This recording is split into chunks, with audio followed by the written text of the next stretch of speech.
Kalau saya pribadi itu dari dulu ya, yang katanya itu cucu nabi lah gitu ya, turunan nabi itu gelarnya itu syarif atau sayyid. Makanya kalau diundang itu angayib, kalau di sini tuh angayib gitu ya.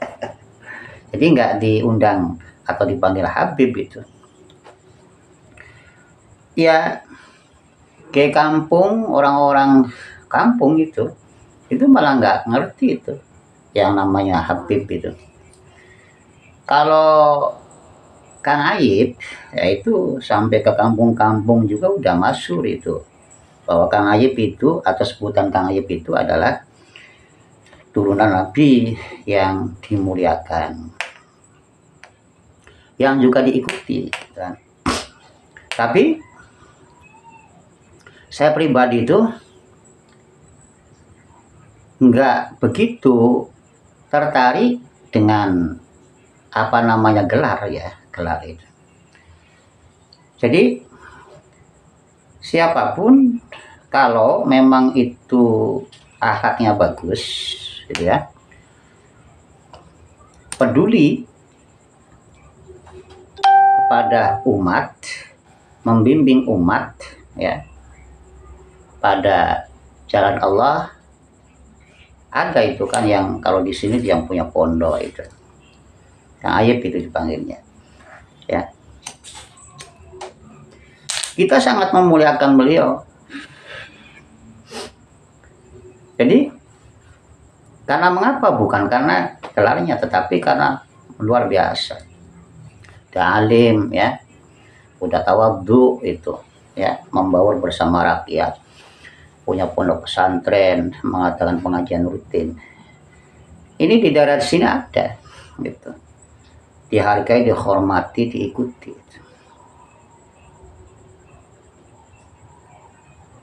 Saya melihat akhlak beliau luar biasa.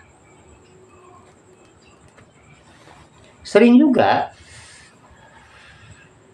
beruntung atau ngobrol bersama beliau itu, ya tetap saya hormat. Bahkan saya minta ya aku sebagai murid beliau, alhamdulillah gitu.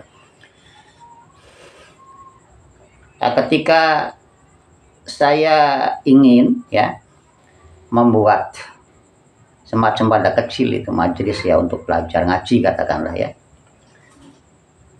menghadap beliau langsung dengan semangatnya beliau mendorong saya, menyemangati saya itu, bahkan mau beliau itu untuk tanda tangan atau di atas namakan itu, masya Allah, alhamdulillah itu baiknya luar biasa. Tamu-tamu itu yang beliau hargai, hormati itu bukan cuma sekedar kaum menengah atas ya, tetapi juga orang-orang miskin, bahkan ustadz-ustadz desa itu luar biasa hormatnya pada beliau.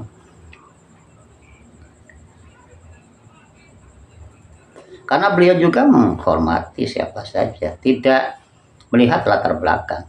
Jadi saling menghormati, dan beliau enggak ada itu kesan jumawa atau sombong atau tampil diri sebagai seorang cucu Nabi lah. Enggak itu ya, sampai wafat beliau itu. Al-Fatihah.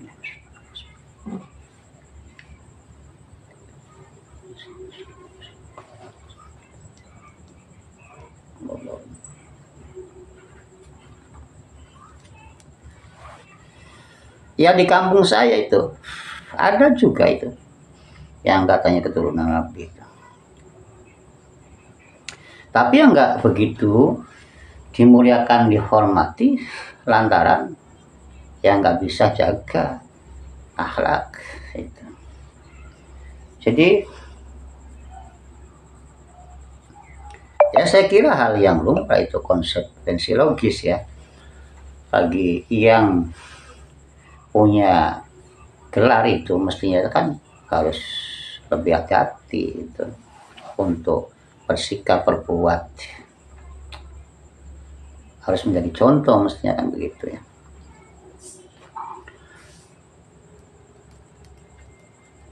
Ya, apa yang disampaikan oleh Nabi itu kan Nabi itu kan, wa ma arsalnaka illa rahmatil alamin, dan tidaklah Allah menurunkan kanjeng Nabi itu kecuali untuk menyebar kasih sayang. Berarti jiwa turun Nabi juga mesti itu berjiwa kasih sayang, lemah lembut terhadap orang lain, ya, terhadap sesamanya kan gitu. Kanjeng Nabi sendiri juga mengatakan bahwa Kristus itu mimakarimul akhlak, diutus itu untuk memperbaiki, untuk mengajarkan, menyebarkan, mewariskan ajaran akhlak kepada ulama, kemudian ulama itu disebarkan kepada umatnya agar apa? Agar dalam segi muasyarah atau muamalah, ya, maupun ubudiyah selalu mencerminkan akhlaknya kanjeng Nabi itu kan, menjadi tapak tauladan uswatun hasanah. Itu uswatun hasanah. Nabi juga itu kan mewariskan ilmu kepada ulama itu kan, masya Allah. Ana madinatil ilm. Kanjeng Nabi itu kan gudang dan ya wadahnya ilmu. Wa aliyun babuka, kepada sahabat Ali itu sebagai kuncinya ya. Sahabat Ali itu pernah itu ya dikoreksi atau dicoba, uji coba itu oleh beberapa waris itu ya.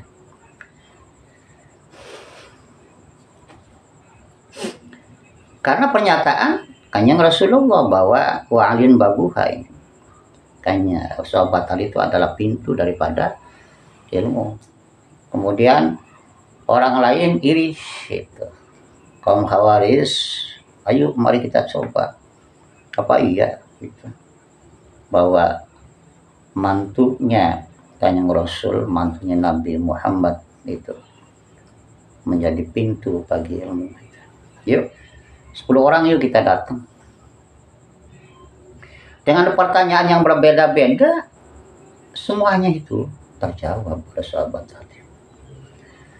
Begitu ikhlas tulusnya sahabat Ali itu menjawab, melayani orang-orang yang mengoreksi ya keabsahan tentang keilmuan beliau.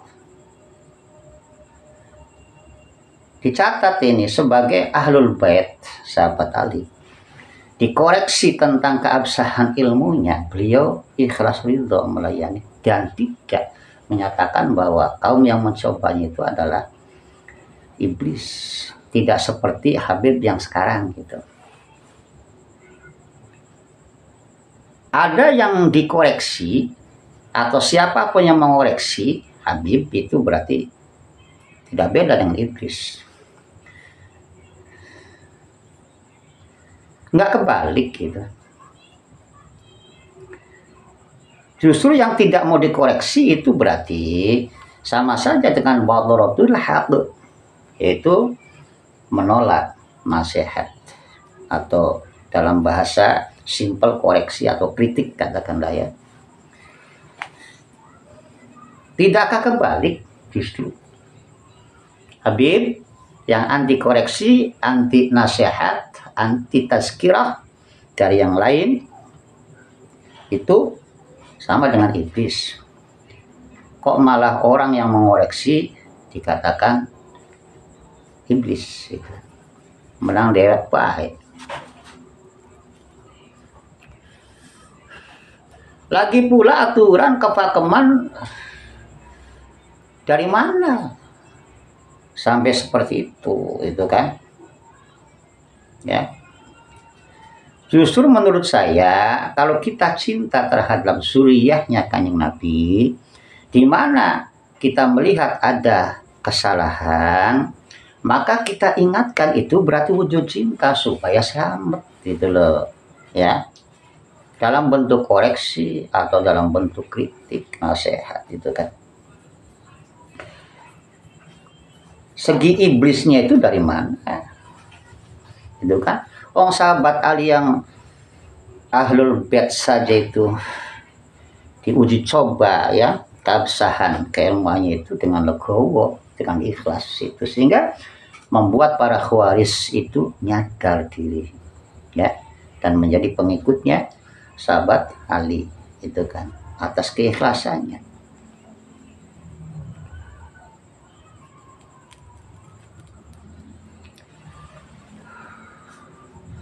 Banyak yang mengaku-ngaku Habib, bahkan ahlul bait, padahal ahlul bait itu, ya, ia hanya menurut pendapat ulama, yaitu Kanjeng Nabi, sahabat Ali, Sayyidatina Fatimah, Sayyidatina Husain wal Husain. Itu. Selain daripada itu adalah suri, anak putu. Itu pun kalau betul-betul silsilahnya tersambung, gitu ya.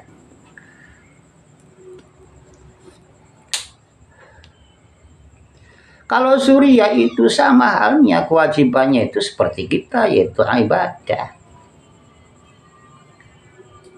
Kerap dengan wa ma khalaqul jinna wal insa illa liya'budun, menyembah, itu kan, mentaati aturan agama, itu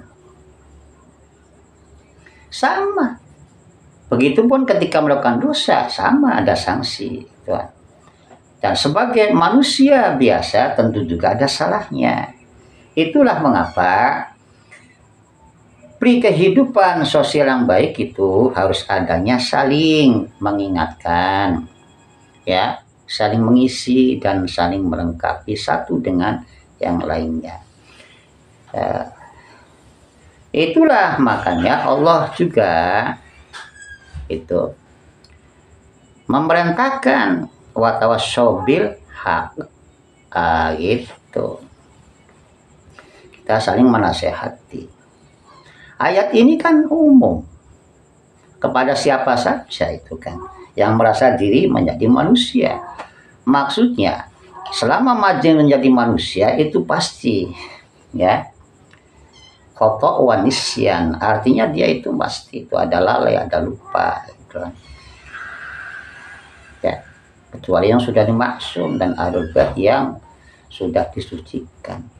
Ayat wa yutahhiru tadhiran juga itu kan sebab nusulnya itu kan terbatas. Ketika itu yang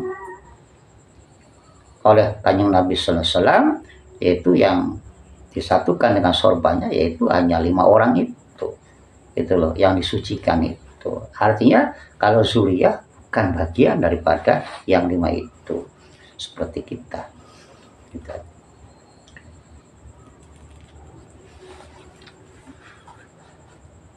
Habib atau bukan, bagi saya wajib kita hargai, kita hormati. Jadi dalam saat sekarang ini yang ramai sedang dipersoalkan, apakah Habib itu adalah merupakan betul-betul tersambung silsilahnya ke Kanjeng Nabi atau tidak, saya nggak peduli, ya. Namanya siapapun, gelarnya apapun, mau Habib ya mau apa, ya. Dimana beliau-beliau ini menampilkan cerminan akhlak Nabi, membimbing kita kepada jalan Allah, kita taati. Itu.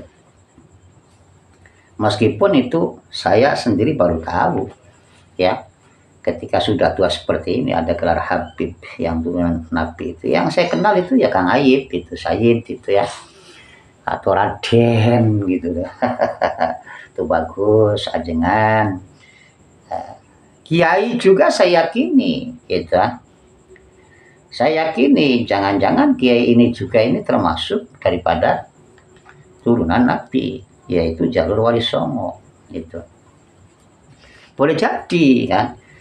Nah, kehebatannya para ulama, para zuriyah, ya, Kanjeng Nabi di Nusantara ini, mereka tidak begitu, ya, ngiler pisan nang pengakuan ku ora.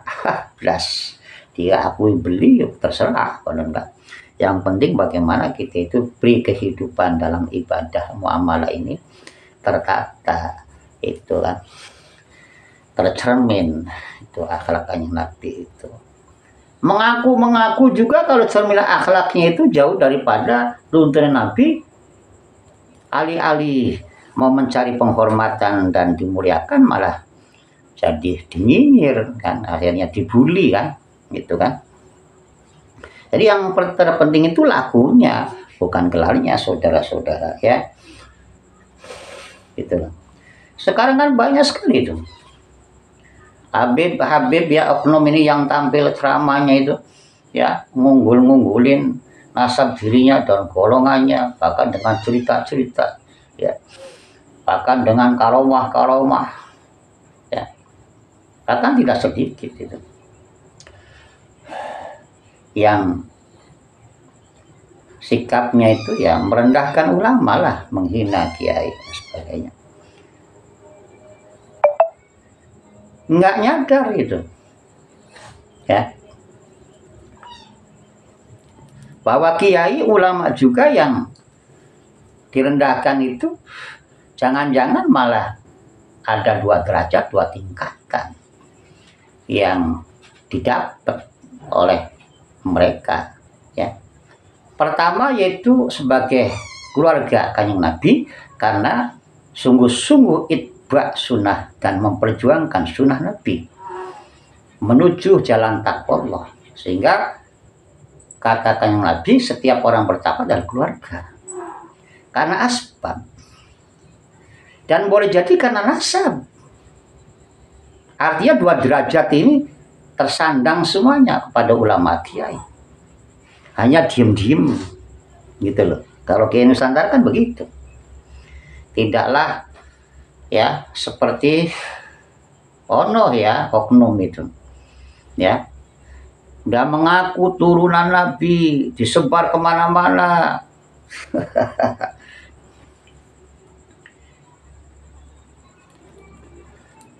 Oleh karena begitu, wajarlah kemudian umat menuntut bukti. Buktinya apa? Itu kan, Anda itu sebagai cucu Nabi kan begitu. Sembarangan mengaku diri sebagai cucu Nabi, tapi juga menghina cucu Nabi yang disandang ulama, keluarga Nabi yang disandang oleh kiai. Ini ya. Dan lucunya berani dia, itu kan, menakut-nakuti, kualat lah, sul khotimah lah, berhadapan dengan Nabi lah sebagainya, apabila tidak mengikuti akan celaka lah sebagainya. Lah, cobalah kita berpikir sehat. Justru ya, mungkin boleh jadi kalian yang akan kena damprat Kanjeng Nabi itu, karena menghina merendahkan ulama yang notabene juga keluarga Nabi dan ada sambung silsilah nasab Kanjeng Nabi sebagai surya Kanjeng Nabi yang bergelar Sayyid Syarif, bukan Habib. Artinya apa? Artinya Anda boleh jadi kena dosa dan akan kena damprat Kanjeng Nabi. Itu loh ya, kemarahan Nabi. Kenapa? Ulama jelas, man ahabbal ulama ahabbani, man ahabbani ahabballah, man ahabballah dakhala jannah. Gitu. Itu sudah banyak sekali ya hadis-hadis yang menyanjung, memposisikan kemuliaan ulama itu. Kemudian oleh Anda direndahkan ya, dan mengunggulkan kasta diri sebagai seorang habib gitu. Ya hanya gelar sebagai turunan. Ulama juga boleh jadi turunan. Bahkan banyak yang sudah tes DNA, gitu kan, yang sudah pasti gitu kan. Adapun ada yang mengatakan bahwa ulama kiai ini tidak tersambung nasabnya dengan Kanjeng Nabi lantaran ya bersambungnya lewat Wali Songo, sedangkan Wali Songo itu dari jalur perempuan ya, anak cucunya berarti putus gitu. Ya itu kan pendapat dirinya, supaya apa? Umat ini semuanya itu berbondong-bondong untuk berkiblat hanya kepada satu kasta, satu golongan haba itu. Di satu sisi mengakui bahwa Wali Songo adalah zuriat Kanjeng Nabi, tapi pada turunnya tidak mengakui. Ini kan lucu. Dan ini yang menyebabkan riuhnya jagat ini ya.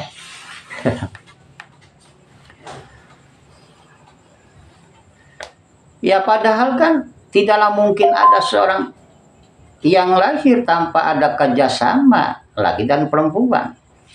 Iya, kalau waktu zaman jahiliyah dulu itu kan, yang namanya nasab perempuan itu diantikan lantaran dianggap hina kalau membawa-bawa atas nama perempuan. Itu kan zaman bahola jahiliyah.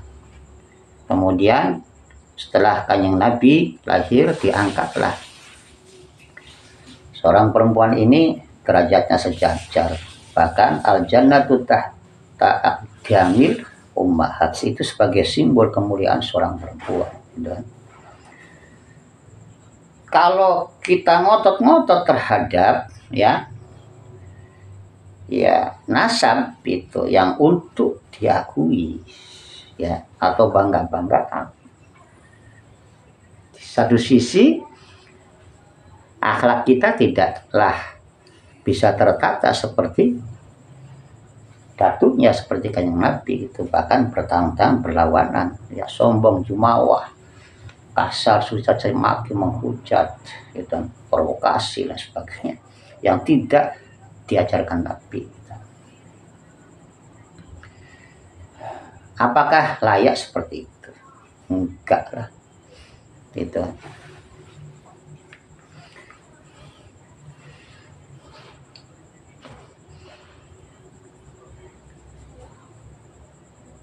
Artinya apa?